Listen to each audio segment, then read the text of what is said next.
Number 2 یہ کہ اگر ایسی بات ہے تو پھر وہ بیان کے جس کے بارے میں کہا جاتا ہے کہ حضور کو کہا گیا وہ تو بیان ہی نہیں ہوا، قرآن میں تو کہیں بیان نہیں ہوا، تو وہ ہمارے بھائی کہتے ہیں کہ نہیں قرآن میں تو بیان نہیں ہوا، الگ سے بیان ہو گیا۔ یہ بھی حقیقت یہ ہے کہ ایک کمزور بات ہے کہ بھائی بات یہ ہے کہ ایک انتہائی اہم فیصلہ جس کا اعلان کرنے کا ذکر قرآن میں آ گیا لیکن فیصلہ بیان نہیں ہوا، اور نمبر 3 یہ کہ جو بات بقول ان کے بیان ہو گئی وہ امپلیمنٹ نہیں ہوئی، تو یہ بھی ایک پرابلم ہے، ایک رکاوٹ ہے کہ ہونا تو یہ چاہیے تھا کہ اللہ کے پیغمبر صلی اللہ علیہ وسلم بیان کر کے گئے ہیں اور آپ کے رخصت ہونے کے بعد وہ امپلیمنٹ ہو جاتا۔ اور چوتھی ڈیفیکلٹی یہ ہے کہ بقول اس انڈرسٹینڈنگ کے جن کو اگنور کر کے دوسروں نے بادشاہت خلافت اختیار کی، انہوں نے ان کی مخالفت بھی نہیں کی۔ تو یہ پے در پے ڈیفیکلٹیز ہیں کہ جو اس بات پر ہم کو مجھ کو ابھی تک مجبور کرتی ہیں کہ یہ بات کمزور ہے، اور صحیح بات وہی ہے کہ جو میں بیان کر رہا ہوں کہ یہ سر تسر سیاق سباق پیچھے سے آگے سے اہل کتاب کی مخالفانہ کوششیں ہیں کہ جن کے مقابلے میں کہا جا رہا ہے کہ یہ بات کہ آپ کا پیغام صرف بنی اسماعیل کے لیے ہے، یہ یہود و نصارہ کو اپلائی نہیں ہوتا، آپ اس کی پرواہ کیے بغیر ان کے اس پروپیگنڈے کی آپ اس کو پیش کریں، آپ اس کا اعلان کریں، اور اگر یہ آپ کی مخالفت کریں گے تو اللہ آپ کو محفوظ کرے گا، آپ اس کو بیان کرتے رہیں۔ قل یا اہل الکتاب، آگے پھر آ گیا وہ، یعنی ورنہ تو کچھ اور آگے پیچھے آنا چاہیے تھا نا۔ اے مسلمانوں، اب اس بات کو سمجھ لو، اس کے بعد پیغمبر تمہارے اس دنیا سے رخصت ہونے والے ہیں، تمہیں اس مشورے پر عمل کرنا چاہیے، بلکہ وہ مشورہ آنا چاہیے تھا۔ قل یا اہل الکتاب، کہہ دیجئے کہ اے اہل کتاب۔ یہ میں بات جس سٹائل میں کر رہا ہوں، ایک تو یہ کہ ایسی کرنی چاہیے، اس کے علاوہ کوئی اور سٹائل اختیار کرنا نہیں چاہیے، جو شیلا جھگڑے والا، تانوں والا، گالی گلوچ والا، یہ تو دین ہے ہی نہیں، یہ دین کا طریقہ ہی نہیں ہے۔ اور دوسری یہ بات بھی ہے کہ بھائی ہمیں اگر کوئی بات صحیح لگتی ہے تو ہمارا یہ جذبہ ہونا چاہیے کہ جیسے ہمیں صحیح لگتی ہے ہم دوسروں کو بھی سمجھائیں۔ تو جب آپ دوسروں کو سمجھانے کے عمل میں کوئی ایسا سٹائل، انداز گفتگو اختیار کرتے ہیں جس میں طنز ہو، جس میں تانا ہو، جس میں برا بھلا کہنا ہو، تو پھر بات سمجھنے سمجھانے کی ختم ہو جاتی ہے۔ پھر تو ظاہر ہے کہ آپ اصل میں اپنی بھڑاس نکال رہے ہوتے ہیں۔ تو اپنی بھڑاس نکالتے ہوئے تو بعض اوقات یہ ہو سکتا ہے کہ زبان سے آپ کے بات نیکی کی نکل رہی ہو، لیکن آپ کو اس کا اجر نہیں مل رہا ہو بلکہ الٹ ہی ہو رہا ہو۔ اس لیے کہ بھائی یہ کام تو آپ کو بس اس جذبے سے کرنا چاہیے کہ بات سمجھ میں آئے اور بات آپ دیانتداری سے پہنچا دیں۔ فرمایا قل یا اہل الکتاب، آپ کہہ دیجئے، یعنی ان لوگوں کے سامنے صاف بیان کر دیجئے، اے اہل کتاب، لستم علی شیء، تم کسی بنیاد پر نہیں ہو، تمہاری کوئی حیثیت نہیں ہے، حتی تقیموا التوراۃ والانجیل، جب تک کہ تم تورات اور انجیل پر قائم نہ ہو جاؤ، وما انزل الیکم من ربکم، اور اس پر بھی کہ جو تم پر اتارا گیا تمہارے رب کی جانب سے، یعنی یہ قرآن۔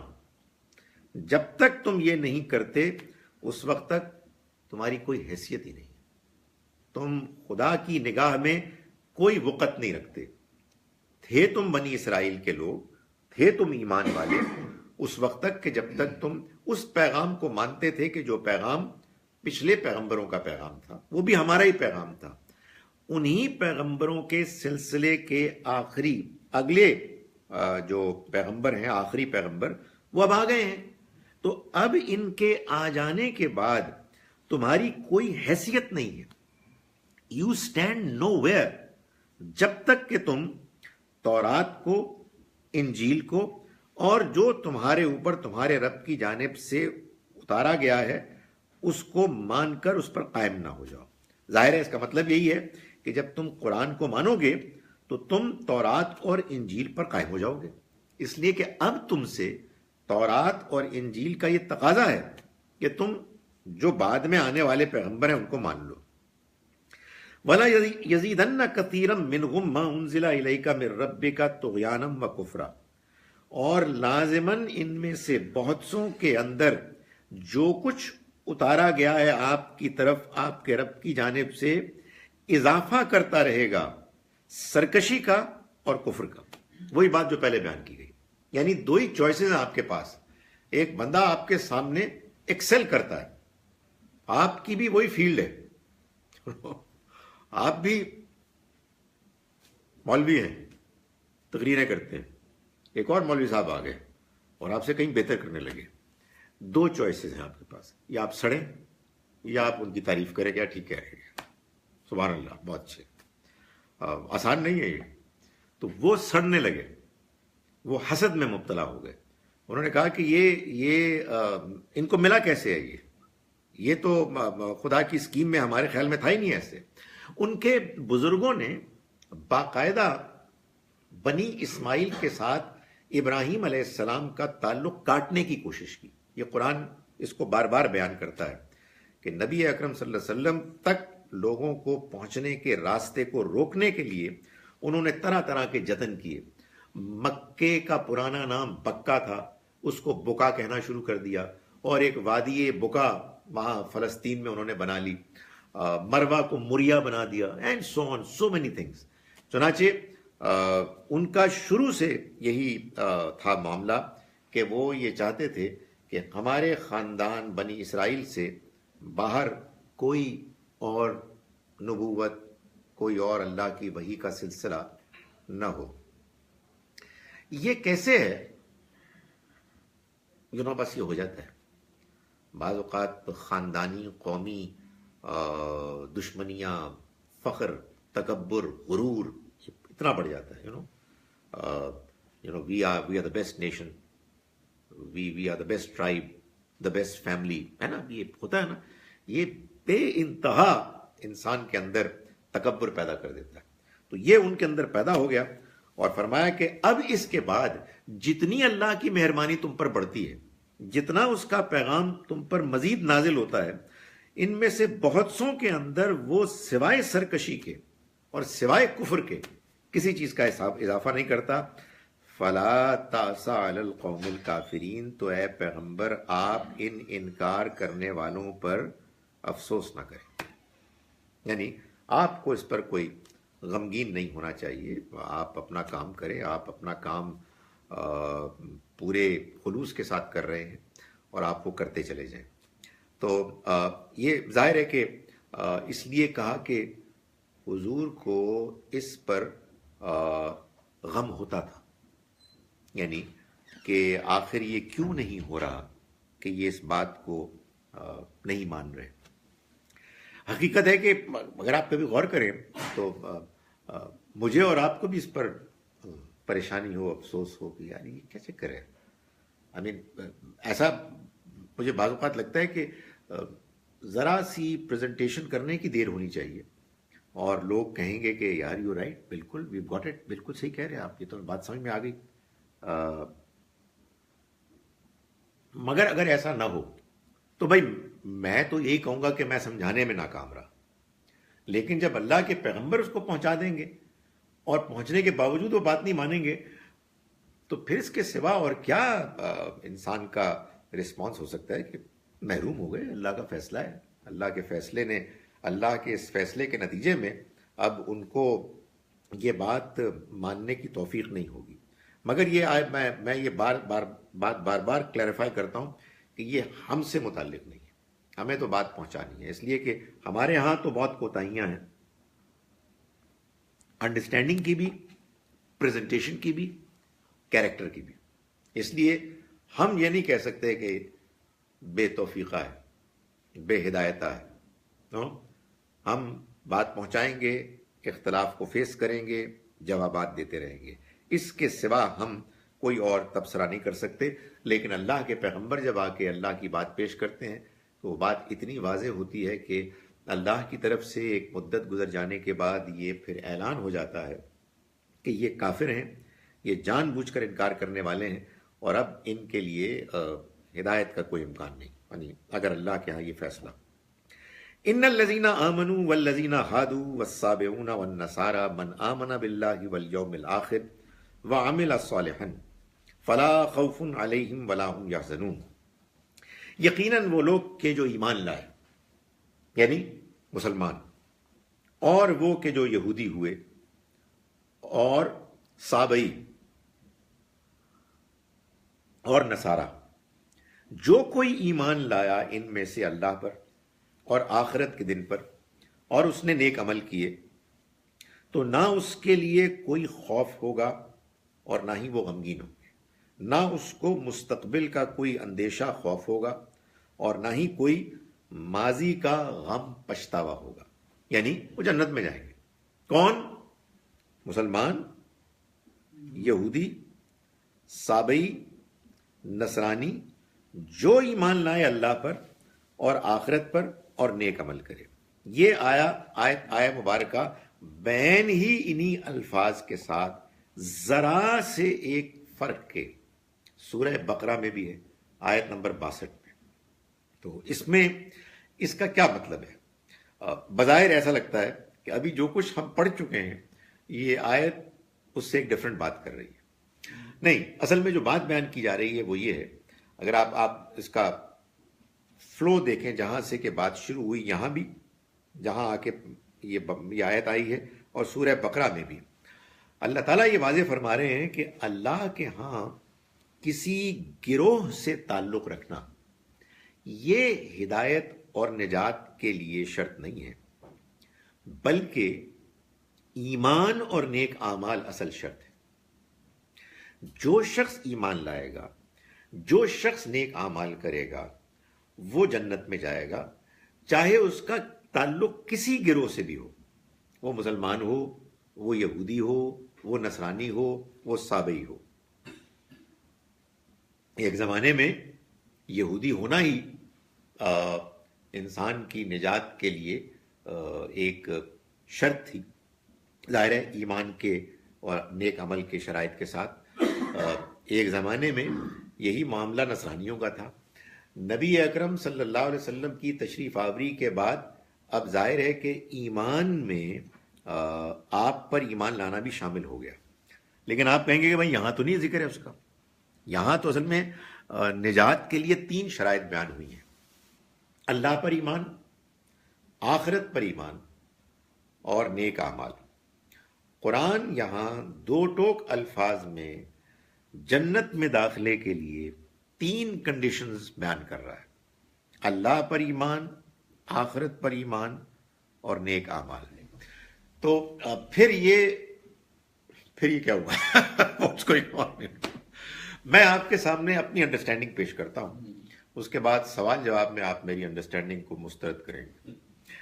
میں یہ سمجھتا ہوں کہ قرآن مجید نے اس بات کو بہت واضح کیا ہے کہ اللہ پر ایمان معتبر ہی اس وقت ہوتا ہے جب آپ اللہ پر ایمان کے نتائج کو بھی مانتے ہیں، اللہ پر ایمان کے نتیجے میں اور ان چیزوں کو بھی مانتے ہیں کہ جن چیزوں کو اللہ کے ماننے کے بعد ماننا ضروری ہو جاتا ہے۔ جیسے مثال کے طور پر سورہ بقرہ کی آیت نمبر 28 اگر آپ پڑھیں تو آپ کو تھوڑی سی حیرت ہوگی، اور بات کو سمجھنے کے لیے حیرت ہونا ضروری ہوتا ہے، اس لیے کہ حیرت ہوگی تو آپ غور کریں گے، تو ورنہ آپ کہیں ٹھیک ہے آگے چلو۔ یہ بڑی پرابلم ہوتی ہے ہمارے یہاں کہ لوگ متوجہ ہی نہیں ہوتے، آپ بڑی سے بڑی بات کر دیں گے ٹھیک ہے آگے چل جائے، they have not heard it, ان کو بات کمیونیکیٹ ہی نہیں ہوئی۔ قرآن کہہ رہا ہے اس آیت میں کیف تکفرون باللہ، تم اللہ کا انکار کیسے کر سکتے ہو، وکنتم امواتا، جبکہ تم مردہ تھے، فاحیاکم، پھر اس نے تم کو زندہ کیا، ثم یمیتکم، پھر وہ تمہیں موت دے گا، ثم یحییکم، پھر تم کو زندہ کرے گا، ثم الیہ ترجعون، پھر تم اسی کی طرف لوٹائے جاؤ گے. آپ جب غور سے پڑھیں گے شاید کو کہیں گے یار یہ کچھ سمجھ میں نہیں بات. فرما تو یہ رہے تھے آپ کہ تم اللہ کا انکار کیسے کرو گے، اور بات ساری موت کے بعد دوسری زندگی کو ماننے کی ہو رہی ہے نا یہ مسئلہ. بھئی اللہ کو نہیں مان رہے تو اللہ کو تو کہنا چاہیے تھا کہ دیکھو میں نے کیسی دنیا بنائی ہے، کیسے نہیں مان رہے. لیکن یہ بات ہی نہیں کی، بات آخرت کی. اس سے یہ معلوم ہوا کہ قرآن یہ سمجھا رہا ہے کہ اللہ کو ماننا نہ ماننا برابر ہے اگر انسان اس کے ساتھ آخرت کو نہیں مانتا. کوئی تک ہی نہیں مانتا، اس لیے کہ آپ نے اللہ کو کیا مانا ہے؟ بے انصافی کرنے والا. نعوذ باللہ. اللہ تعالیٰ ایسا اپنا انٹروڈکشن تو منوانا ہی نہیں چاہتا کہ اللہ تو ہے، اس نے دنیا تو بنا دی ہے، لیکن انصاف کے بارے میں بہت زیادہ انٹرسٹڈ نہیں ہے. یہی ہوگا نا جب انسان آخرت کو نہیں مانے گا. تو یہ اللہ کا ماننا نہ ماننا برابر ہے. تو وہ یہ کہتا ہے تم کیسے انکار کر سکتے ہو اللہ کا، یعنی کیسے انکار کر سکتے ہو اللہ کی اسکیم کا کہ وہ دنیا زندگی کے بعد ایک دوسری زندگی لائے گا. بالکل اسی طرح سے قرآن مجید سے معلوم ہوتا ہے کہ جو رسول کی اطاعت کرتا ہے وہ اللہ کی اطاعت کرتا ہے.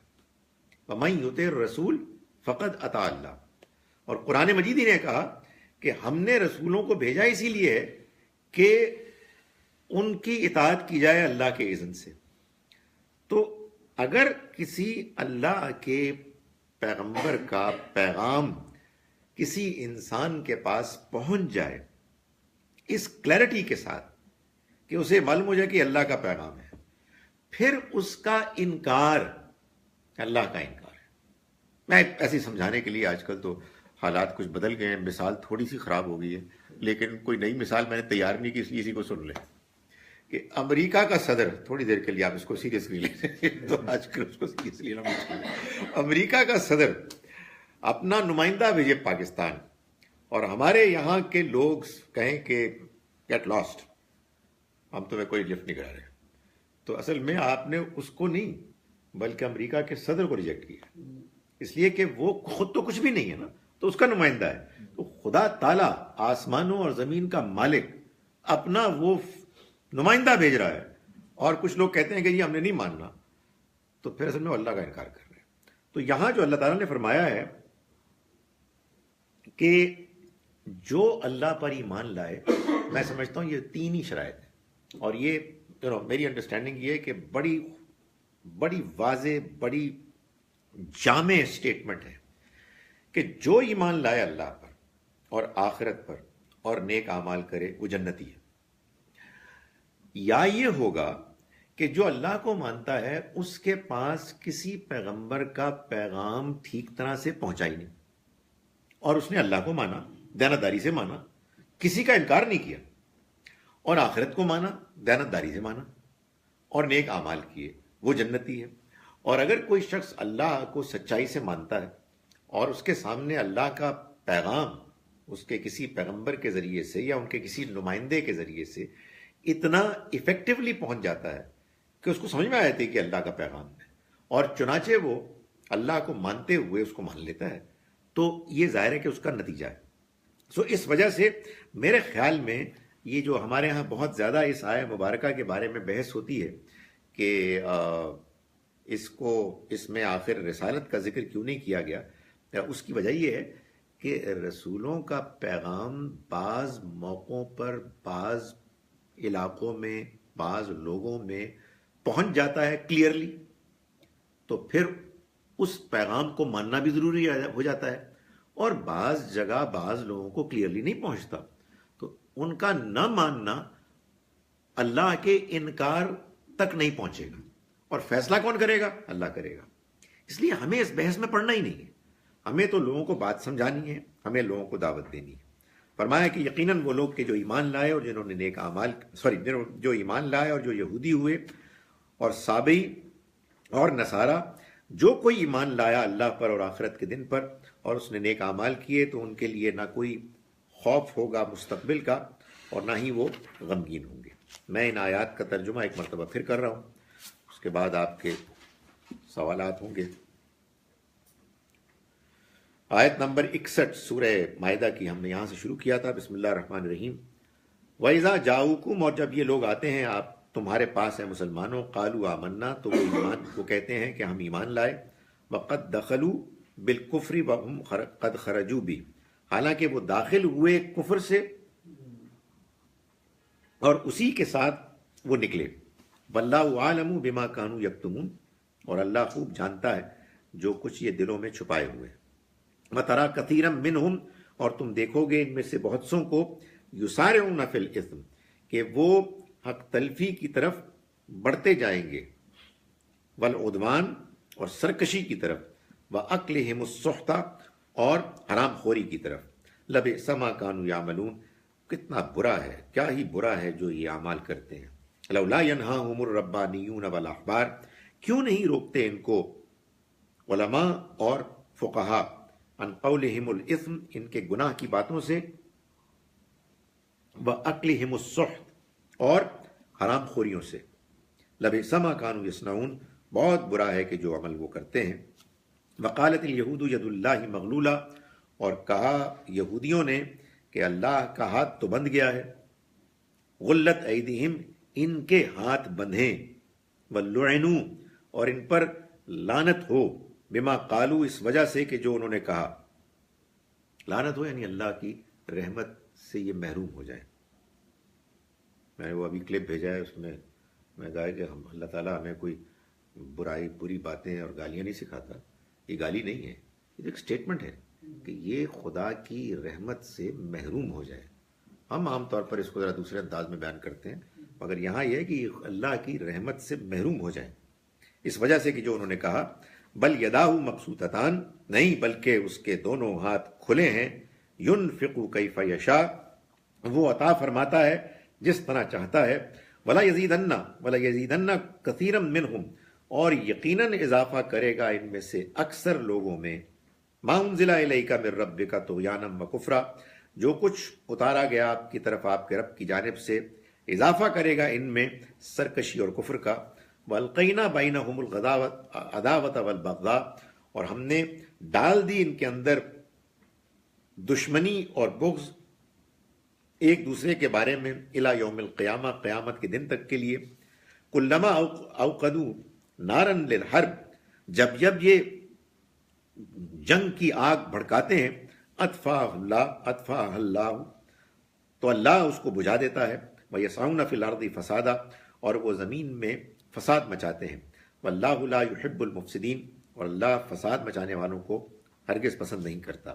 وَلَوْ أَنَّ أَهْلَ الْكِتَابِ، اور اگر یہ ہوتا کہ یہ اہل کتاب آمنو، ایمان لاتے، واتقوا، اور تقوی اختیار کرتے، لَكَفَّرْنَا عَنْهُمْ سَيِّئَاتِهِمْ، تو ہم لازماً ان سے ان کی برائیوں کو دھو دیتے. وَلَأَدْخَلْنَاهُمْ جَنَّاتِ النَّعِيمِ، اور ہم لازماً ان کو نعمتوں کے باغات میں داخل کرتے. وَلَوْ أَنَّهُمْ أَقَامُوا التَّوْرَاةَ وَالْإِنْجِيلَ وَمَا أُنزِلَ إِلَيْهِمْ مِنْ رَبِّهِمْ، اور اگر وہ تورات اور انجیل اور جو کچھ اترا ان پر ان کے رب کی جانب سے اس پر قائم ہو جاتے. لَأَكَلُوا مِنْ فَوْقِهِمْ، تو وہ کھاتے اپنے سروں کے اوپر سے. وَمِنْ تَحْتِ أَرْجُلِهِمْ، اور اپنے پیروں کے نیچے سے. مِنْهُمْ أُمَّةٌ مُقْتَصِدَةٌ، ان میں وہ بھی ہیں کہ جو سیدھے راستے پر قائم ہیں. وَكَثِيرٌ مِّنْهُمْ سَاءَ مَا يَعْمَلُونَ، مگر ان میں سے اکثر وہ ہیں، بڑی تعداد میں وہ ہیں کہ بہت برا ہے کہ جو عمل کر رہے ہیں وہ. یا ایھا الرسول، اے پیغمبر، بلغ ما انزل الیک من ربک، آپ پہنچا دیجئے جو کچھ اتارا گیا آپ کی طرف آپ کے رب کی جانب سے. وَإِن لَّمْ تَفْعَلْ، اور اگر آپ نے ایسا نہ کیا، فَمَا بَلَّغْتَ رِسَالَتَهُ، تو آپ نے اس کا پیغام نہیں پہنچایا. وَاللَّهُ يَعْصِمُكَ مِنَ النَّاسِ، اور اللہ حفاظت کرے گا آپ کی لوگوں سے. ان اللہ لا يهدي القوم الكافرین، اور اللہ انکار کرنے والوں کو ہرگز کامیاب نہیں کرتا، یعنی ان کے منصوبوں میں. قل یا اہل الکتاب، آپ کہہ دیجئے اے اہل کتاب، لستم علی شیء، تم کسی بنیاد پر نہیں ہو، تمہاری کوئی حیثیت نہیں ہے. حتی تقیموا التوراۃ والانجیل وما انزل الیکم من ربکم، جب تک کہ تم تورات، انجیل اور جو تم پر تمہارے رب کی جانب سے اترا اس پر قائم نہ ہو جاؤ، کھڑے نہ ہو جاؤ. وَلَيَزِيدَنَّ كَثِيرًا مِّنْهُمْ، اور لازماً ان میں سے بہت بڑی تعداد میں اضافہ کرے گا. مَا أُنزِلَ إِلَيْكَ مِن رَبِّكَ، جو کچھ اتارا گیا آپ کی طرف آپ کے رب کی جانب سے. طغیانًا وکفرا، سرکشی میں اور کفر میں. میں غور کر رہا ہوں تیسری دفعہ ہے نا, تھرڈ ٹائم یہ بات بار بار اللہ تعالیٰ بیان کر رہے ہیں کہ یہ اس کا لازمی نتیجہ نکلتا ہے. فلا تأس علی القوم الکافرین, تو آپ ہرگز ان انکار کرنے والوں پر افسوس نہ کریں. یہ مت بھولیے کہ قرآن مجید کی آلموسٹ آخری ترین سورہ ہے جس میں اتمام حجت, ان پر ملامت, اور جو انکار کرنے والے ہیں ان کے لیے آخری اللہ کا پیغام ہے کہ جو اس شدت اور سختی کے ساتھ پیغام اللہ کا منشا بیان کر رہا ہے. ان الذین آمنوا, یقیناً وہ لوگ کہ جو ایمان لائے یعنی مسلمان ہوئے. یعنی یہ جو اب آخری آیت ہے یہ اصل میں یہ ہے کہ حقیقت یہ ہے کہ اللہ کی نجات پر کسی کی اجارہ داری نہیں ہے, لہٰذا یقیناً وہ لوگ کہ جو مسلمان ہیں, والذین ہادو, اور ان سے پہلے جو یہودی ہوئے, والسابعون, اور سابعی, والنصارى, اور نصرانی, من آمن باللہ والیوم الآخر, جو ایمان لایا ان میں سے اللہ پر اور آخرت کے دن پر, وعمل صالحا, اور نیک عمل کیے, فلا خوف علیہم ولا هم یحزنون, تو وہ جنت میں جائیں گے اور ان کے لیے نہ کوئی مستقبل کا خوف ہوگا اور نہ ہی وہ ماضی کے بارے میں غمگین ہوں گے. اس میں بس سابعی کے بارے میں بتا دوں کہ یہ ایک نسبتاً ایک چھوٹا مذہبی گروہ تھا. اس میں مختلف اوپینینز ہیں جن میں سے کوئی بھی صحیح ہو سکتا ہے سوائے ایک اوپینین کے, جو انفارچونیٹلی بڑا مشہور ہے, لیکن جتنا مشہور ہے اتنا ہی غلط ہے. اور وہ کیا ہے کہ یہ ستارہ پرست, خدا کے واسطے ستارہ پرست کیسے جنت میں جا سکتے ہیں بھائی؟ وہ تو اللہ تعالیٰ نے بتا دیا ہے کہ شرک کے ساتھ تو اللہ تعالیٰ کسی کو بھی جنت میں جانے کی اجازت نہیں دے گا. یہ کچھ لوگ تھے کہ جو کہتے ہیں کہ بعض لوگوں کے خیال میں یحییٰ علیہ السلام کے ماننے والے تھے, بعض لوگوں کا کہنا یہ ہے کہ یہ بھی نماز پڑھتے تھے بالکل ایسے ہی جیسے کہ ہم مسلمان نماز پڑھتے ہیں. لیکن کہنے کا مقصد یہ ہے کہ چاہے کوئی گروہ بڑا ہو یا چھوٹا ہو اس سے کوئی فرق نہیں پڑتا. اصل چیز کیا ہے کہ آپ اللہ پر ایمان لائیں, آخرت پر ایمان لائیں اور نیک اعمال کریں. اگر یہ تینوں شرائط آپ سچائی کے ساتھ پوری کرتے ہیں تو آپ جنت کے مستحق ٹھہریں گے. اقول قولی ھذا واستغفر اللہ لی ولکم. میرے دو بات ہیں جناب, یہ آیت نمبر 47 ہے, اس میں جہاں پہ اینڈ پہ ذکر ہے نا کہ وہ کبھی کامیاب نہیں ہوں گے, اس کا آپ نے کہا کہ اس کے اوپر کچھ اسکول آف تھاٹ یا کسی اور فقہ کا کچھ ڈفرینٹ ویو ہے اس کے اوپر, جس میں آپ نے کہا کہ وہ سے ریلیٹڈ ہے کہ بعد میں سورہ پاک کے بعد مطلب لیڈ کون کرے گا. 47 کی بات کر رہے ہیں, 67, ہاں ہاں. تو یہاں تو کہیں کچھ ہو نہیں ہوتا, یہ تو وہی بات ہو رہی ہے, ہدایت کی بات ہو رہی ہے نا, تو بعد میں مطلب کون لیڈ کرے گا وہ کیسے کوریلیٹ ہو رہی ہے؟ دیکھیں یہ بات کہ آیت نمبر 67 بلغ ما انزل الیک, یہ ہمارے ہاں بعض مسلمانوں نے اس کو ریلیٹ کر دیا بعد میں خلافت کے مسئلے سے. اس کی وجہ یہ ہے کہ اس میں آڈینس تو مطلب جو سبجیکٹ ہے وہ تو بنی اسرائیل ہے, مطلب جوز اور کرسچن ہے. وہ اصل میں انفارچونیٹلی ہمارے ہاں ہوا یہ ہے کہ قرآن مجید میں نظم سیاق سباق کی رعایت اس کو لوگ ملحوظ نہیں رکھتے. ان کا خیال یہ ہے کہ قرآن اللہ کا بادشاہ کا کلام ہے اور بہت سی آیات کا مجموعہ ہے, تو یہ ایک آیت ہے جس کو ادھر ڈال دیا گیا. آپ کی بات بالکل بچا ہے. اصل میں قرآن مجید نے ہم کو ایک بات بتائی ہے, اور وہ یہ ہے کہ کبھی اگر ہمارے درمیان کوئی مذہبی اختلاف ہوگا, ہو جاتے ہیں مذہبی اختلافات, تو اس اختلاف کا فیصلہ کتاب کرے گی. سورہ بقرہ کی آیت نمبر 213 میں اللہ تعالیٰ نے یہ بتایا ہے کہ اللہ نے اپنے پیغمبر بھیجے اور ان کے ساتھ کتاب بھیجی, اور کتاب کے بارے میں یہ فرمایا اس کا مقصد کیا تھا, لیحکم بین الناس, تاکہ وہ فیصلہ کرے لوگوں کے درمیان, فی مختلفوا فی, ان معاملات میں جن میں وہ اختلاف کرتے ہیں. اس سے ایک بات تو یہ معلوم ہوئی کہ کتاب فیصلہ کرنے کے لیے آئی ہے, اور دوسری بات یہ معلوم ہوئی کہ کتاب فیصلہ کر سکتی ہے. میں لوگوں کو سمجھانے کے لیے بعض اوقات یہ کہتا ہوں کہ اگر فرض کیجئے کہ آپ کو یہ کہا جائے کہ آپ کے سامنے ایک فیصلہ ہے کہ جو کیا جائے گا جو آپ کو یہ بتائے گا کہ اللہ کا منشا کیا ہے. بدھ کے روز 3 جنوری کو 8:07 پر، اور جو مولوی صاحب فیصلہ سنائیں وہ کہیں آپ کو سمجھ ہی نہیں آئے یہ کیا فیصلہ ہے. اس فیصلے کے ہونے نہ ہونے سے فرق کیا پڑتا ہے بھائی؟ اگر there is a decision from God it has to be articulated clearly. خدا تعالیٰ نے اپنے فیصلے اپنی کتاب میں بیان کیے ہیں، یہ قرآن کہہ رہا ہے اور وہ کتاب واضح ہے. تو یہ بات آپ کی بالکل بجا ہے کہ یہ جو کچھ بھی ادھر بیان ہوا ہے اس میں سیاق سباق میں کوئی سرے سے اشارہ ہی نہیں ہے. اور اللہ کی کتاب کے بارے میں یہ کیسے گمان کر سکتے ہیں کہ وہ اچانک ایک بات کر دے اور اس بات کے بڑے دور رس نتائج ہوں. میں صرف اس وجہ سے یہ کہتا ہوں آنیسٹلی کہ ہم کو جتنا اطمینان ہو اس بات پر کہ ہماری بات صحیح ہے، اور ہمارا اطمینان یقین نہیں ہو سکتا، ہمارا اطمینان ایک اوور ویلمنگ اطمینان ہی ہوگا. ہم اس کو ہمبل طریقے سے بیان کریں اور لوگوں کو سمجھانے کے لیے بیان کریں، لوگوں کو ٹیز نہ کریں. اس لیے کہ اصل میں یہ جو ہے نا نفرت، حقارت، ایک دوسرے کے ساتھ رنجش، طنز، تان، یہ ہے جو رکاوٹ بن جاتی ہے. تو میں تو ہمیشہ لوگوں کو یہ کہتا ہوں کہ آپ اپنے سے مخالف کیا دین کے مخالف کو دیکھتے ہیں تو یہ دین دشمن ہے. ایسے کیوں نہیں دیکھتے کہ یہ پوٹینشل عمر ہے، یہ پوٹینشل خالد بن ولید ہے، اس لیے کہ وہ بھی تو پہلے مخالف تھے نا. تو میرا خیال ہے کہ بس اتنی بات بتا دینی چاہیے کہ میرے بھائیوں، میری بہنوں، اس آیت میں کوئی اشارہ بھی نہیں ہے کسی اور چیز کا. اس سے پہلے بھی میں ایک آپ کے سامنے ایک اور آیت پیش کر چکا ہوں، پرابلی پچھلے لیکچر میں، پچھلی اس میں سبق میں یاد ہے کہ یہ بات بتائی گئی تھی کہ اللہ کے ولی تو وہ ہوتے ہیں جو نماز کا اہتمام کرتے ہیں، زکوٰۃ دیتے ہیں، وہم راکعون، عاجزی اختیار کر کے.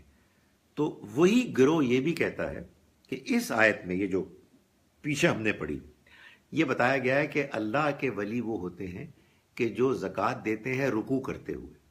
اور چونکہ یہ صرف ایک بزرگ کے بارے میں تاریخ میں ثابت ہے کہ وہ انہوں نے زکوٰۃ دی ایک غریب آدمی کو جب وہ رکوع کر رہے تھے، اس لیے قرآن نے ایک اور اشارہ کر دیا کہ وہی ہیں کہ جو اللہ کے ولی ہیں، اور وہی ہیں کہ جن کے سر پہ یہ تاج رکھنا چاہیے کہ وہ مسلمانوں کے سربراہ اور خلیفہ بنے.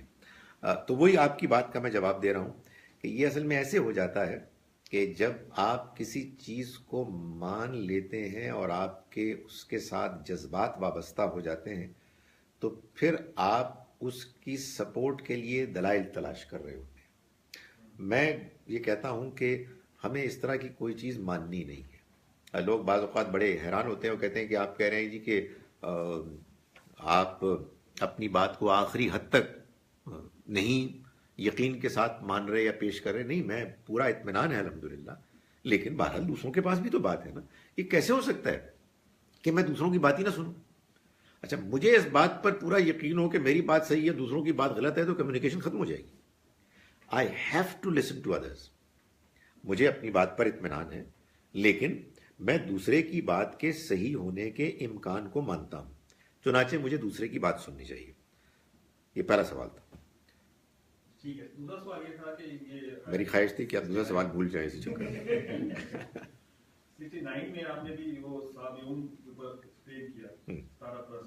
تو جب میں یہاں پہ میرے پاس جو ٹرانسلیشن اردو کی آ رہی ہے اس میں بھی 17+ اللہ رحم کرے یار. آپ سوچیں بندہ کہے یار میں کچھ نہیں جانتا، نہ اردو جانتا ہوں نہ عربی جانتا ہوں، مگر یہ ہو کیسے سکتا ہے کہ 17+ تو جنت میں جائیں گے. تو میرے مائنڈ میں یہی سوال پیدا ہو رہا تھا پہلے اس ایکسپلینیشن سے پہلے کہ 17+ تو پھر خدا کو نہیں ماننے والا ہوگا نا، پھر مشرک ہوا نا، شرک کرتا ہوا. وہ کیسے.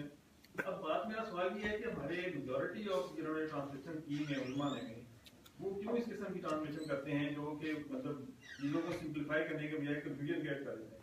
دیکھیں میں آپ کو بتاؤں، یہ بھی کون سا اچھا ہے ٹرانسلیٹر جس کی آپ سمجھتے ہیں authentic قسم کی ریئلسٹک ٹرانسلیشن ہے؟ یہ ایسے مراد کیا ہے بس آپ بھی؟ ہاں مراد تو بھی میں بتائی، میں دوبارہ بتا دیتا ہوں، لیکن اس میں بھی دیکھیں آپ کے آج دونوں ہی سوال جو تھے نا ان کا وہ ایک ہی تھا، تھیم ایک ہی ہے کہ یہ کیسے ہو گیا. یہ ایک بڑی عبرتناک بات ہے کہ جب آپ یہ طے کر لیتے ہیں کہ جو کچھ ہمارے بزرگوں نے فرمایا ہے یا لکھا ہے وہ غلط نہیں ہو سکتا، تو اسی طرح کی غلطیاں ہوتی ہیں. یار ہمارے بزرگ، ہمارے علماء بڑے عظیم لوگ تھے، ہم ان کی عزت کرتے ہیں، مگر ہم ان کو نہ فرشتے سمجھتے ہیں، نہ پیغمبر سمجھتے ہیں، نہ ہر غلطی سے پاک سمجھتے ہیں. یہ جو آپ کے خیال میں جو مذہبی جھگڑے آج کل ہو رہے ہیں اس کی وجہ کیا ہے؟ آنکھیں بند کر کے وہ کہتے ہیں جی کہ ان کی بات صحیح ہے اور آپ ہوتے کون ہیں؟ اور بھائی ہم کچھ بھی نہیں ہوتے. خدا کی کتاب پڑھو، اس کو غور سے پڑھو. اگر تم دیانتداری سے یہ سمجھتے ہو کہ ہم جو کہہ رہے ہیں وہ خدا کی کتاب کی روشنی میں کمزور ہے، یار ہمیں واپس کر دو. لیکن غور تو کرو، غور ہی نہیں کرتے. یعنی ہم کو یہ عام طور پر جواب دیا جاتا ہے کہ وہ غلط کیسے ہو سکتے ہیں. تو آپ یہی پوچھ رہے ہیں کہ یہ غلط کیسے ہو گئے. یار غلطی ہو جاتی ہے. لیکن غلطی میں کس کو کہہ رہا ہوں کہ غلطی ہو جاتی ہے، اور میں ان کو کہہ رہا ہوں کہ یار نو پرابلم، یار چھوڑے پرے، ہو جاتی ہے غلطی.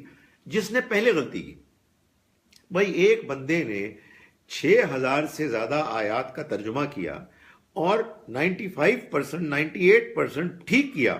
کہیں کہیں غلطی ہو گئی نا، انسان ہے نا، وہ پرابلم نہیں ہے.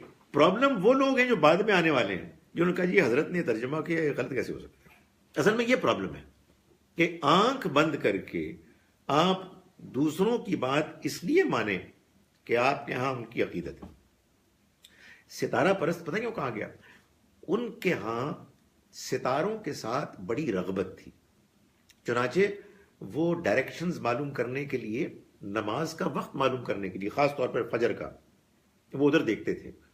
تو اس رغبت سے لوگوں کا رجحان اس طرف ہو گیا. ہو سکتا ہے ان میں سے بعض لوگ وہ بھی کرتے ہوں جس کی دوسرے لوگ کنڈمنیشن کرتے ہوں، مگر it's a very weak understanding. وہ ایک طبقہ تھا جو بنی اسرائیلی کے اندر کا مانا جاتا تھا. میں نے بتایا آپ کو کہ وہ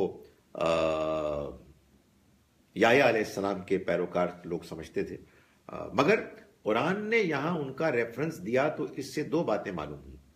ایک تو یہ کہ اس زمانے میں، جس زمانے میں قرآن نازل ہو رہا تھا، لوگوں کو معلوم تھا کہ یہ کون لوگ، اور نمبر 2 یہ کہ یہ نسبتاً لیس نون لوگ تھے. چنانچہ قرآن نے یہ بات بتائی کہ چاہے یہود و نصارہ کی طرح کے مشہور مذہبی گروپس ہوں، چاہے سابیوں کی طرح کے چھوٹا گروپ ہو، یہ کوئی کرائیٹیریا نہیں ہے. کرائیٹیرین کامیابی کا، کامیابی کے کرائیٹیریا 3 ہیں: اللہ پر ایمان، آخرت پر ایمان، اور نیک اعمال. ترتیب اس طرح دی ہوئی ہے، یعنی کہ جس طرح یہاں مینشن ہوا ہے کہ یہودی، ستارہ پرست یعنی کہ صابئون اور نصارہ، کیا اسی طرح ترتیب بنتی ہے؟ یہ بیچ میں آئی تھی یہ قوم؟ یہ بھی ایک انٹرسٹنگ چیز ہے کہ دوسری آیت میں یہ ترتیب یوں نہیں ہے. وہاں یوں ہے کہ ان الذین آمنوا والذین ہادوا والنصارى والصابئین، یہ سب سے آخر میں ہے. اب یہاں جو ترتیب ہے، اب یہ میں بالکل ایک گیس مار رہا ہوں، وہ بظاہر ایسا لگتا ہے کہ اس لیے ہے کہ چونکہ صابئون یہود کے آف شوٹ تھے، انہی میں سے نکلے تھے، تو ان کا ذکر ان کے فوراً بات کر دیا، گویا کہ یہ اصل میں کوئی الگ لوگ نہیں ہیں، انہی میں کا ایک چھوٹا گروپ ہے. اور پھر آگے نصارہ کی بات کی. واللہ اعلم بالصواب. اب آپ کو معلوم ہے کہ ایک ہم کو دھمکی ملی تھی شروع میں کہ ادھر سے بھی کچھ سوال دیکھنے چاہیے.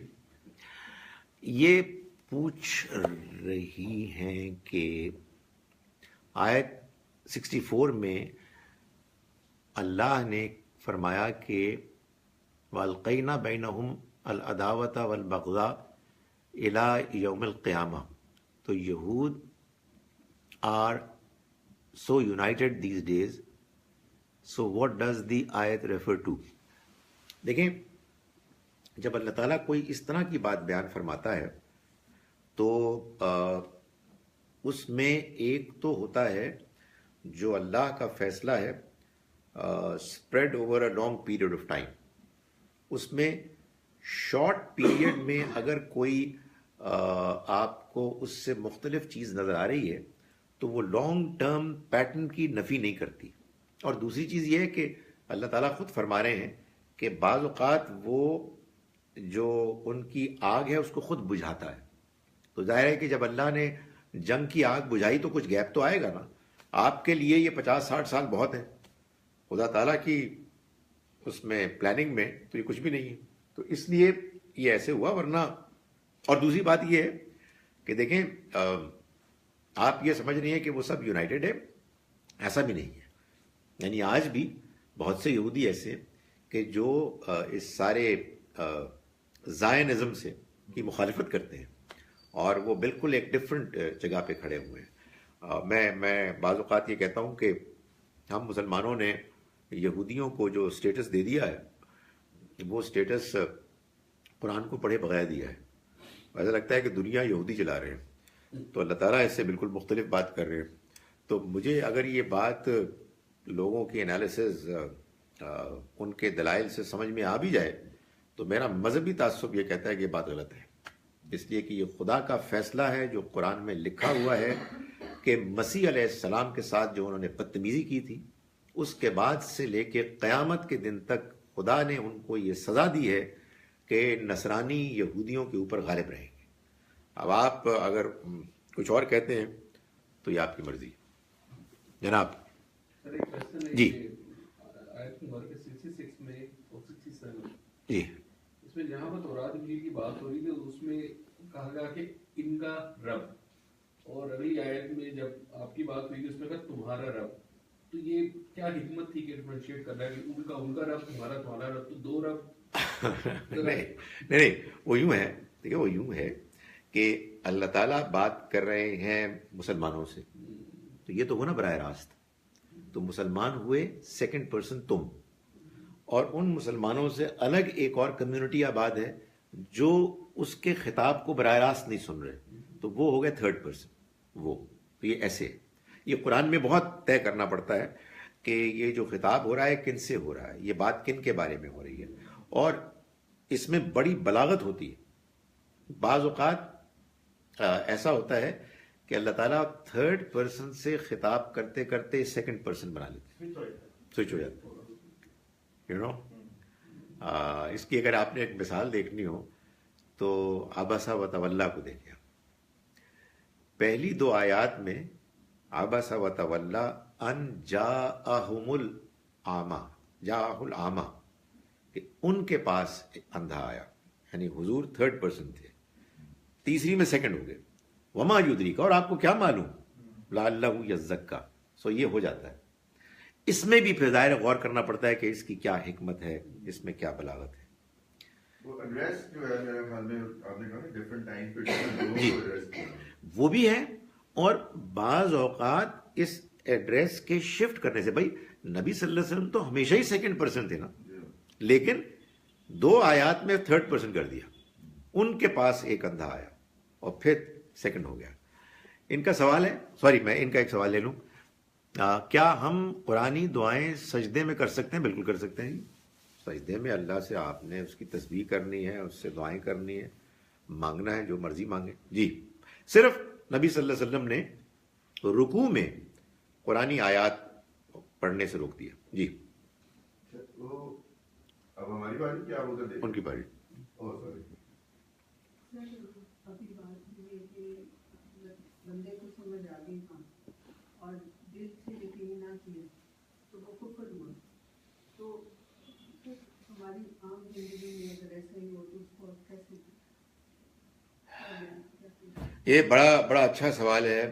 میں اس پہ بہت پریشان ہوتا ہوں, اور یہ سوال میرا بھی ہے کہ بھائی اللہ کی طرف سے آئی ہوئی کسی مذہبی حقیقت کو سمجھ کر جان کر نہ ماننا یہ کفر ہے اور یہ بڑا جرم ہے. دنیاوی معاملات میں, رشتہ داریوں میں, دوستیوں میں, دفتر میں, کاروبار میں, کھیل میں بات سمجھ میں آ گئی. میں آؤٹ ہوں لیکن میں آؤٹ نہیں جانتا میں, کیوں نو یہ کیا چیز ہے. تو یہ بھی آپ صحیح سوال ہے آپ کا کہ اس کا کیا بنے گا. میں کیا جواب دوں جی, وہ جواب دے گا. میں تو صرف یہ کہہ سکتا ہوں کہ کہ جو بندہ مومن ہے وہ ہر وقت سچ بولتا ہے. میں نے یہ تقریر کی ایک جگہ، اور ابھی 2-4 دن پہلے وہ بچے تھے، تو میں نے کہا بچوں میں آپ کو اس وقت ایک بات کہہ رہا ہوں، سچ بولنا ہے، سچ بولنا ہے. تو ایک بچی نے کہا کہ سر کبھی کبھی تو اجازت ہے نا جھوٹ بولنے کی. میں نے کہا بالکل نہیں ہے، یہ تو دروازہ آپ کھول دیں گے. سو سچ بولنا چاہیے، اور اگر خدا نہ خواستہ کبھی کوئی گڑبڑ ہو گئی پچھتانا چاہیے، افسوس کرنا چاہیے، اللہ سے معافی مانگنی چاہیے، اس کی اصلاح کرنی چاہیے. سو یہ بات بالکل صحیح ہے آپ کہ جب اللہ تعالیٰ یہ کہتے ہیں کہ اس کی طرف سے آئے ہوئے پیغام کو سمجھنے کے بعد اگر کوئی اس کو ماننے سے انکار کرتا ہے تو پھر دنیا میں اور بھی بہت ساری حقیقتیں ہیں، ان کو بھی سمجھ لینے کے بعد ان کا انکار اس لیے کرنا کہ یہ وہ کہہ رہا ہے، یہ اس کا خاندان کہہ رہا ہے، یہ کوئی انڈین کہہ رہا ہے، یہ کوئی یہودی کہہ رہا ہے، یہ کوئی گورا کہہ رہا ہے. اب سوچے نا تو کتنی عجیب بات ہے. تو ہمیں اسی لیے تو میں گزارش کرتا ہوں کہ ہم مسلمانوں کو ہر حال میں حق پسند ہونا چاہیے. جی جناب. جو آپ بات کر رہے تھے نا کہ جو آپ نے کہا تھا نا کہ یہ 3 کرائٹیریا ہے جنت میں جانے جی کا، جی جو ذکر ہے، اس میں کیا ایسے نہیں ہو سکتا کہ یہ جو ذکر ہے یہ ان لوگوں کا ہو جو کہ ایک نبی آنے سے پہلے، یعنی کہ جو حضرت عیسیٰ کے آنے سے پہلے جو یہودی تھے جو کہ اللہ میں ایمان رکھتے تھے، آخرت پہ رکھتے تھے اور نیک عمل کرتے تھے، کیا یہ ایسے لوگوں کو ریفرنس نہیں ہو سکتا کہ حضور صلی اللہ علیہ وسلم سے آنے سے پہلے جو نصارہ تھے جو یہ سب کرتے تھے اور شرک نہیں کرتے تھے؟ تو یہ مجھے ایسے لگتا ہے کہ یہ بھی ریفرنس ہو سکتا ہے. یعنی یہ جو دوسری بات آپ نے کی نا کہ شرک نہیں کرتے تھے، یہ تو آمنا باللہ پہ آ گیا جی ہاں، کہ جو ایمان لایا اللہ پر. جی ہاں، جو دوسری بات آپ نے کی بات ویسے ہی ہے، مگر ویسے کیوں ہے؟ اس لیے کہ حضور کے انکار کے بعد تو بندہ مجرم ہو جاتا ہے، بالکل ٹھیک ہے نا، لیکن انکار کے بعد، انکار میں یہ بات امپلائیڈ ہے کہ بات پہنچ گئی. تو اگر کسی کو بات پہنچی ہی نہیں ٹھیک طرح سے تو اس کا بھی وہی معاملہ ہے کہ جو پہلے یہود و نصارہ کا ہے، ایگزیکٹلی. اور یہ فیصلہ اللہ کرے گا. جی ہاں، یعنی یہ بات کہ نبی اکرم صلی اللہ علیہ وسلم کا پیغام پوری دنیا کے انسانوں کو ایسے پہنچ گیا جیسے کہ مثال کے طور پر آپ کی زندگی میں آپ کی قوم اور آپ کے علاقے کے یہود و نصارہ کا پہنچائے، یہ بات غلط ہے، ایسا ہرگز نہیں ہوا. اس لیے یہ فیصلہ اللہ کرے گا کہ کس کو پہنچا، کتنا پہنچا. کسی کو پہنچ گیا اور اس نے اس کا انکار کر دیا تو وہ مجرم ہوگا. اور انکار کا بھی کیا مطلب ہے؟ بھائی میں نہیں جانتا، یہ وہی فیصلہ کرے گا. ہو سکتا ہے ایک بندہ کہے یار بات سمجھ میں آ گئی ہے لیکن حالات مشکل ہیں، میں ان کا ماننے والا ہوں مگر بڑا میں ڈرنے والا ہوں. آئی ڈونٹ نو، یہ تو خدا فیصلہ کرے گا نا. پیغمبر کے زمانے میں تو اللہ کی طرف سے پروٹیکشن مل جاتی تھی، لوگ مدینہ آ جاتے تھے، وہ پیغمبر کے ساتھی بن جاتے تھے، ان کے لیے فرشتے اترتے تھے. تو اس لیے ہم اصل میں چیزوں کو اوور سمپلیفائڈ کر کے جذباتی ہو گئے ہیں کہ جیڑا مسلمان ہے وہ جنتی ہے، تو جیڑا نان مسلم ہے وہ کافر ہے اور جہنمی ہے. نہیں، یہ فیصلہ اللہ کرے گا. نہ خدا تعالیٰ نے مسلمانوں کے بارے میں بھی کوئی اعلان کیا ہے اور نہ غیر مسلموں کے بارے میں کیا ہے. جو کفر کرے گا وہ مجرم ہے، تو کفر کا جرم پہلے ثابت ہوگا، اس کے بعد سزا ملے گی. میں اتنی بات کہہ رہا ہوں. اچھا جناب، ایک کیا ہے ان کا سوال، یہ فرماوے ہیں کہ one hears that our life is predestined, it is our qismat, then what role can we play in our life if everything is decided beforehand by God?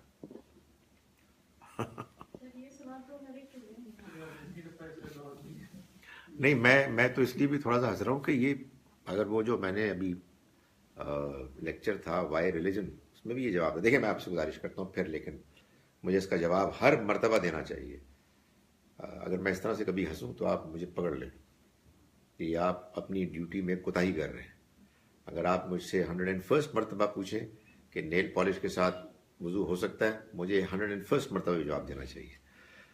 اس لیے کہ ضرورت ہے لوگوں کی، لوگ بھول جاتے ہیں، ان کو بات سمجھ میں نہیں آتی. دیکھیے، گزارش یہ ہے کہ جب ہم اللہ کو مانتے ہیں تو ہم اس کو مانتے ہیں اس کی صفات، اس کے ایٹریبیوٹس کے حوالے سے. اس کی تمام اعلیٰ صفات ہیں، وہ جانتا ہے، اور اس کی تمام صفات پرفیکٹ ہے، اور وہ سب کچھ جانتا ہے. یہ اس کی ایک صفت ہے. وہ انصاف کرنے والا ہے، اور اس کا انصاف کرنا بھی پرفیکٹ ہے. یہ دوسری صفت ہے. دونوں صفات پرفیکٹ ہیں، دونوں سائملٹینیسلی فنکشن کر رہی ہیں، آپریٹ کر رہی ہیں. اس کے علم کے پرفیکٹ ہونے کا مطلب یہ ہے کہ وہ جانتا ہے کہ میں نے پاسٹ میں کیا کیا، میں ابھی کیا کر رہا ہوں، اور میں فیوچر میں کیا کروں گا. اگر وہ یہ نہیں جانتا کہ میں فیوچر میں کیا کروں گا تو اس کا علم امپرفیکٹ ہے. لیکن وہ اللہ ہے، وہ پرفیکٹ ہے. یہ ایک بات ہوگی. جیسے وہ کہتے ہیں نا میتھمیٹکس میں، یہ ایک ایکویشن ہوگی. اب ایک اور ایکویشن ہے. اللہ انصاف کرنے والا ہے، انصاف مکمل کرے گا. انصاف کا یہ تقاضا ہے کہ وہ مجھ کو جواب دہ ٹھہرائے ان چیزوں کے بارے میں جو میں نے خود اپنی آزادانہ مرضی سے کی. مجھے کسی نے دھکا نہیں دیا، مجبور نہیں کیا. چنانچہ یہ بھی ٹھیک ہے. تو اب ان دونوں ایکویشنز کو سائملٹینیسلی آپ سالو کریں تو جو جواب آتا ہے وہ یہ آتا ہے کہ وہ یہ جانتا ہے کہ میں کیا کروں گا، لیکن وہ یہ بھی جانتا ہے کہ میں جو کروں گا اپنی مرضی سے کروں گا، اور اس کی وجہ سے جواب دہ ہوں گا. اور اس کا جاننا میری مرضی کو انفلوئنس نہیں کرے گا، اور اگر کرے گا تو پھر میں جواب دہ نہیں ہوں گا. یہ بات اب ہمارے کھوپڑی سے اوپر نکل جاتی ہے. ہمارے پاس اتنی کیپیسٹی نہیں ہے کہ ہم اس بات کو پوری طرح سے گریسپ کر سکیں. تو اسی وجہ سے نبی اکرم صلی اللہ علیہ وسلم نے کسی موقع پر اس طرح کی باتوں پر زیادہ بحث کرنے سے روکا. یہ ایسے ہی ہے جیسے کہ آپ نگاہ رکھتے ہوئے، آنکھیں رکھتے ہوئے، جو بڑی ایک نعمت ہے، آپ اپنے آپ کو بھی اور اوروں کو بھی روکتے ہیں کہ سورج کی طرف ٹکٹکی باندھ کے مت دیکھو، اس لیے کہ آنکھیں خراب ہو جائیں گی، کوئی فائدہ نہیں ہوگا. آپ نہیں میں تو بڑی میری آنکھیں ہیں، میں دیکھ سکتا ہوں، تو دیکھ لیں پھر آپ. تو اللہ کے پیغمبر ہمارے ہادی رہنما ہیں. وہ ہم کو یہ بھی بتاتے ہیں کہ عقل کی کیا لمیٹیشنز ہیں. تو یہ اصل میں جو پری ڈیسٹینیشن کا مسئلہ ہے ایک حد تک سمجھ میں آتا ہے، لیکن اگر آپ یہ جاننا چاہیں کہ آپ پوری طرح سے اس پر قابو پا لیں تو نہیں، یہ بات غلط ہے. میں اس کو اور تفصیل سے بھی کچھ مثالیں دے سکتا ہوں، لیکن آئی ہوپ کہ یہ بات کلیئر ہو گئی. ہے کوئی سوال یا میرے ادھر ایک اور؟ جی لیکن ایک نارمل سی بات ہے کہ جس طرح سے آپ یہ ساری ہم باتیں سنتے ہیں، انسان کے اندر ایک سب کانشیس ہوتا ہے، ایک ضمیر ہوتا ہے کہ جو آپ کو ایک ایک قدم کے اوپر بری باتوں کا بتاتا ہے، کہ ہر انسان کے اندر ہوتا ہے، بے شک ہم مانیں یا نہ مانیں. ٹھیک.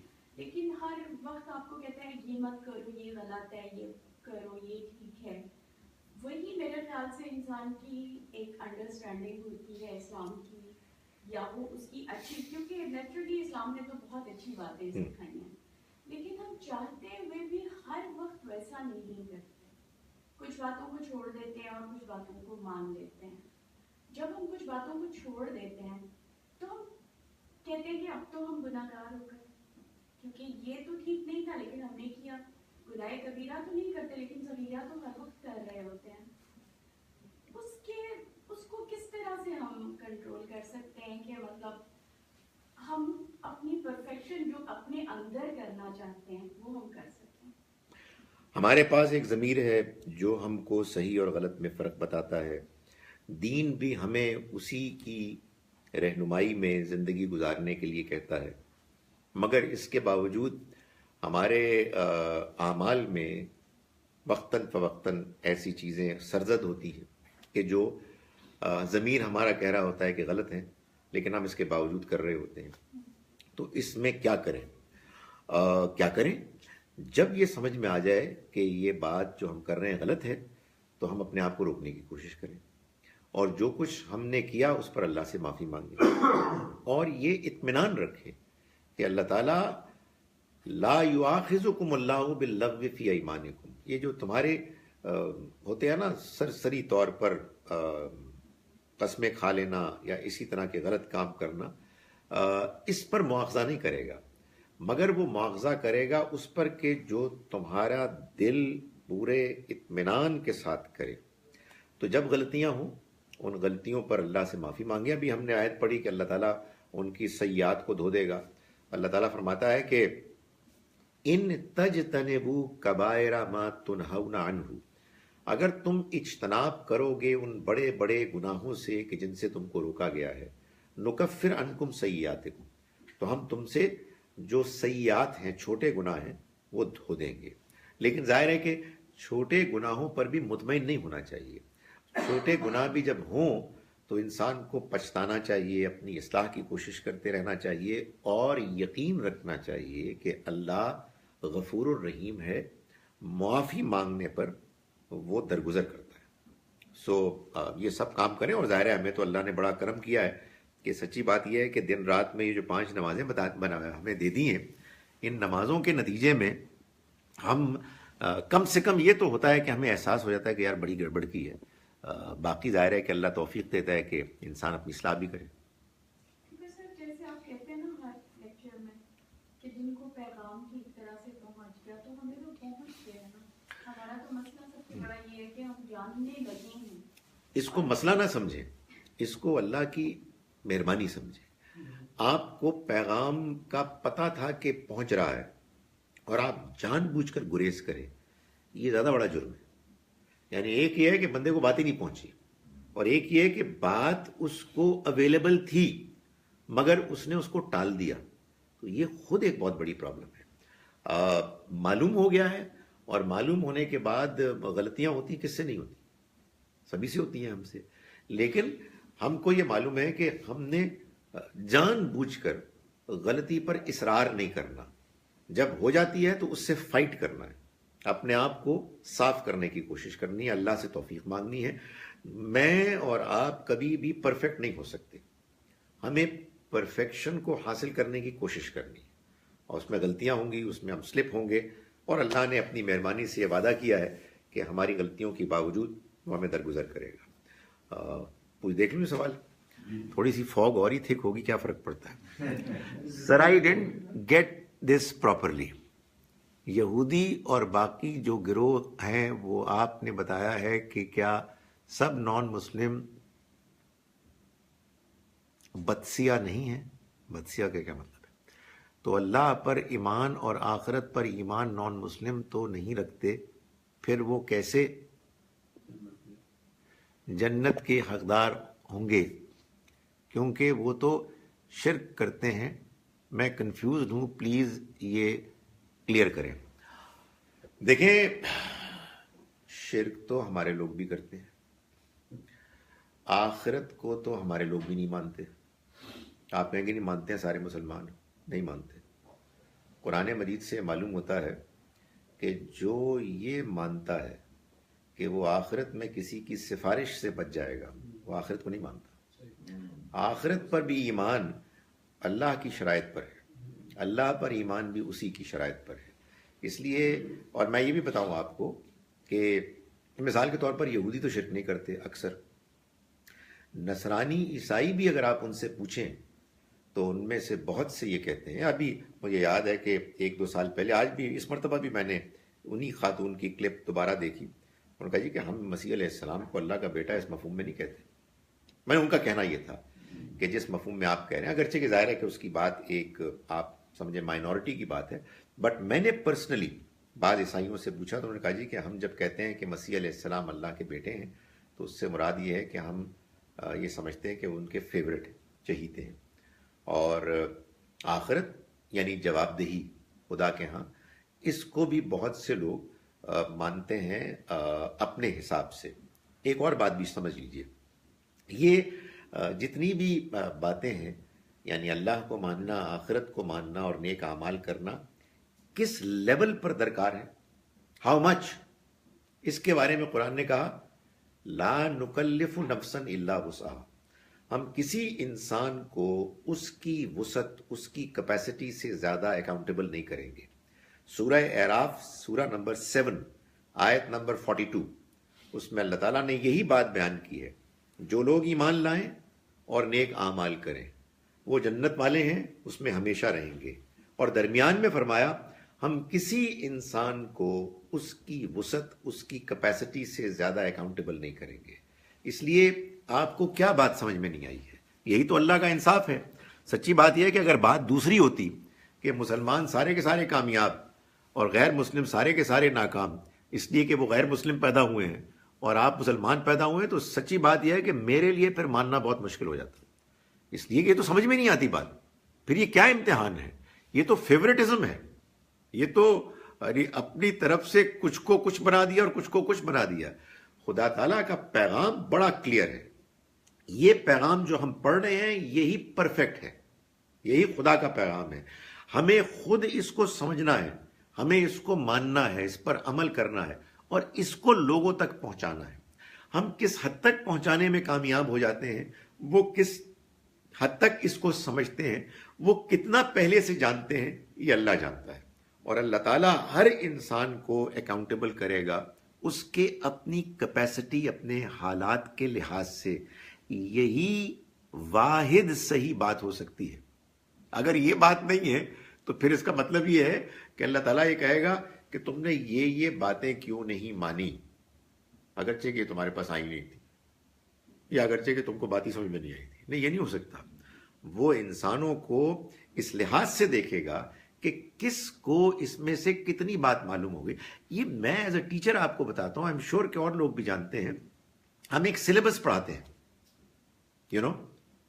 Maths who, chemistry who, what ever, اور پھر ہم جانتے ہیں کہ یار میں نے ویسے اس مرتبہ ٹھیک نہیں پڑھایا تھا، تو واٹ، اس مرتبہ پاس مارکس 60% نہیں ہوں گے، 45 ہوں گے۔ آئی نو آئی ڈنٹ ٹیچ ویل، آئی نو میں نے چھٹیاں کی تھیں، آئی نو تم لوگوں کے اس کی تیاری میں جو پچھلے کورسز تھے وہ یونیورسٹی ڈھنگ سے آفر ہی نہیں کیے۔ یہ ہم جانتے ہیں یار، یہ ہم جب انصاف کرتے ہیں تو ہم بھی یہ کرتے ہیں، تو خدا سب سے زیادہ انصاف کرنے والا ہے۔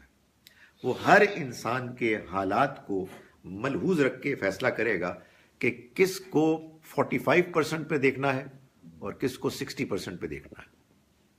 جب وہ شرک کرتے ہیں اور اللہ پر ایمان ہی نہیں رکھتے تو، اور آپ جیسے کہتے ہیں ہدایت ان تک نہیں پہنچی، تو آج کل تو اتنے ذرائع ہیں کہ ہر ایک تک بات پہنچ رہی، اگر وہ سمجھنا چاہے اور اپنی مطلب انڈرسٹینڈنگ کو بنائے یا چاہے تو بہت میڈیا ہے، بہت مسلمانوں کو پہنچ گئی ہے۔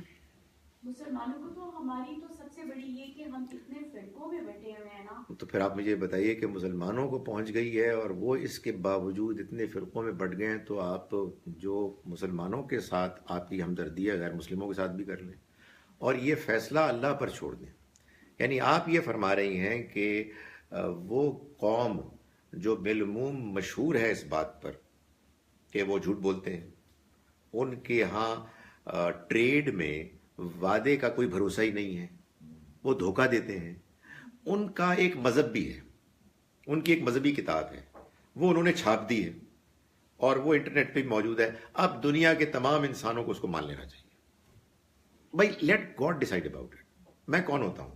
مگر یہ بات مجھے سمجھ میں نہیں آتی کہ کیسے لوگ اس کی طرف اٹریکٹ ہوں گے۔ پھر مجھے بتائیں یہ کیسے ہوتا ہے کہ بعض اوقات ایک بہت نیک اچھا دیانتدار مسلمان ہے کہ جو بعض غیر مسلموں کو اسلام کے قبول کرنے پر قائل کر دیتا ہے، اور بہت سے بد عمل لوگ ہوتے ہیں جن سے دنیا بھاگتی ہے۔ یہ اتنا آسان نہیں ہوتا۔ پھر آپ مجھے یہ بتائیں کہ نبی اکرم صلی اللہ علیہ وسلم اور آپ جیسے دوسرے پیغمبروں کے لیے اتنے اعلیٰ کردار کا ہونے کی ضرورت کیا تھی؟ ایک کتاب آتی پیراشوٹ سے آسمان سے اور وہ پھیلا دی جاتی، وہ کردار، وہ اخلاق، وہ ہمدردی، وہ قربانی، اس نے لوگوں کے دل موم کیے ہیں۔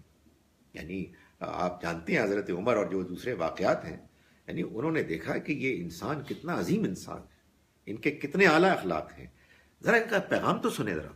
سچی بات یہ ہے کہ ہم جیسے لوگوں کے کردار کے نتیجے میں دنیا اس پیغام سے دور ہو رہی ہے۔ ہمارے اپنے بچے آج ہم سے یہ سوال جزاک کرتے اللہ۔ ہیں، ہماری کیریکٹرسٹکس کو جو دیکھتے ہیں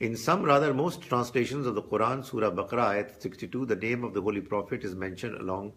Although a plain reading of the ayat does not contain his name, is this not most improper? I have seen translations published in South.